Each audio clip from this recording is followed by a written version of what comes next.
11th. Welcome back, dear student.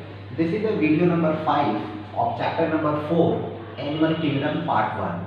And in this video, we will study about the phylum Coelenterata or Cnidaria. So let us start about phylum Coelenterata. See here, phylum Coelenterata is also known as Cnidaria. Greek word knide, which means nettle or sting cell. They possess the sting cells. That's why they said to be cnidarians also. Let us see about their habit and habitat and other characters. Their coelentrates are generally aquatic. They live in water, mostly marine.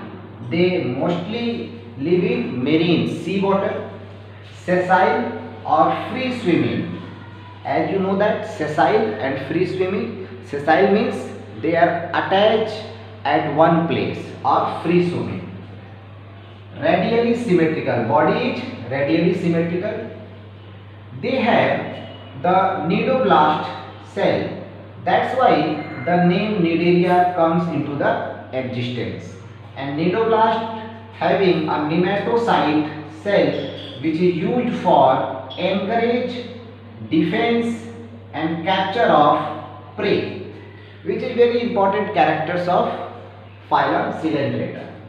They show the tissue level of organization and diploblastic animals.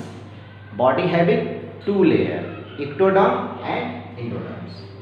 The digestion is extracellular as well as intracellular, both type.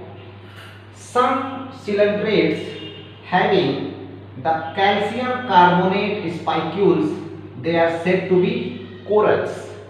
Okay. Two body forms found in the coelentrates. First one is the polyp and then second one is the medusa.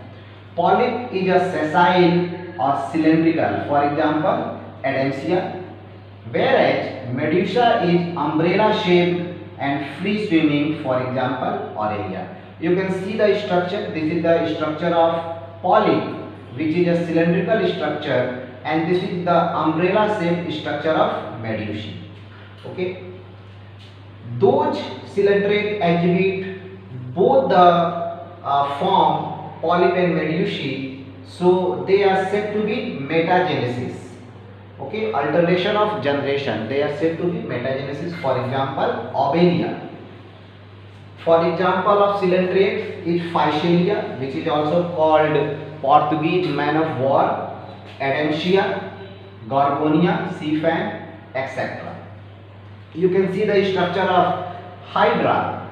Hydra is attached with a substratum. The body of Hydra having a small bud, ovary, testes, mouth, and these are the tentacles of Hydra. This is the body of Hydra, and this is all about video number 5 and phylum Coelenterata. In the next video, video number 6, we will study about phylum Ctenophora.